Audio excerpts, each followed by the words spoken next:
Good evening and welcome to the Business Day. I'm Javon Keys. Let's start off with some news from the economy. The cost of goods and services increased by 5.1% on an annual basis as of October. The Statistical Institute of Jamaica Statin says the point-to-point inflation rate was influenced mainly by an 8.3% increase in the cost of food and non-alcoholic beverages and a 13% jump in the cost associated with restaurants and accommodation services.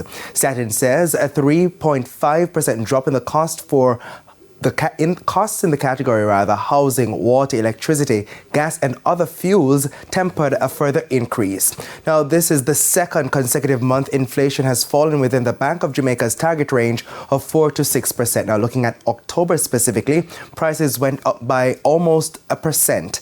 The 0.8% increase was linked to the 1.7% upward movement in costs associated with housing, water, electricity, gas and other fuels.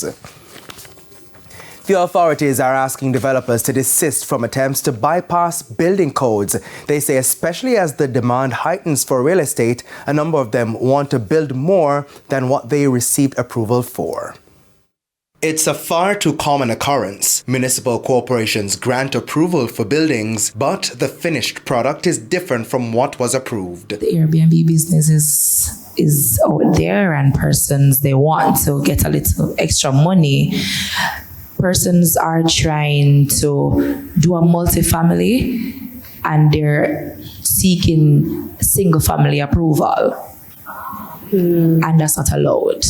While fielding questions during the Thropics Investment Conference, acting physical planner at the Westmoreland Municipal Corporation, Mally Dixon, says the regulation has different requirements for each type of construction. You can't have two kitchens. You can't have a complete dead wall separating you from the other section, and then you're telling me that that's a single family, because the difference is a single family you need 6 sets of joints that comes to us, and if you want multifamily, we'll take at least 9.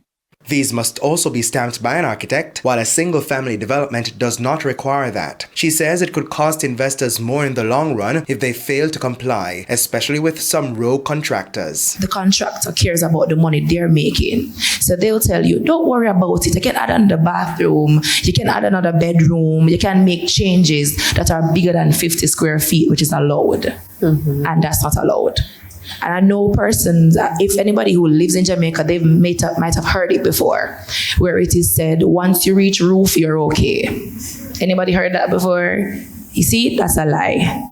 There are a number of examples of developers failing to comply with the approved plans across the island. One of the recent cases made public involves the president of the National Water Commission, NWC, Mark Barnett, where a development he is tied to was granted approval for 12 one-bedroom units on a property in St. Andrew. However, the development consists of 6 two-bedroom units and 6 three-bedroom units. Mr. Barnett has been cited by the Integrity Commission and sent on administrative leave by the state-run NWC.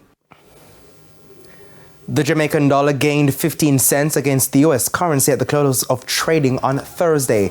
It now costs an average $156.61 for $1. The Canadian dollar is being sold for $114.69. $194.90 is the average value for the pound, while the euro is going for $173.42.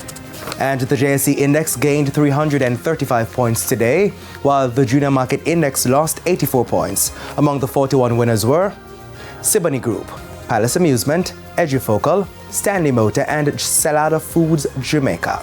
The 44 losers included AMG Packaging and Paper Company, Cargo Handlers, Key Insurance Company, General Accident Insurance and First Rock Real Estate Investments Jamaican dollar shares. And that's the Business Day. I'm Javon Keys. Good evening.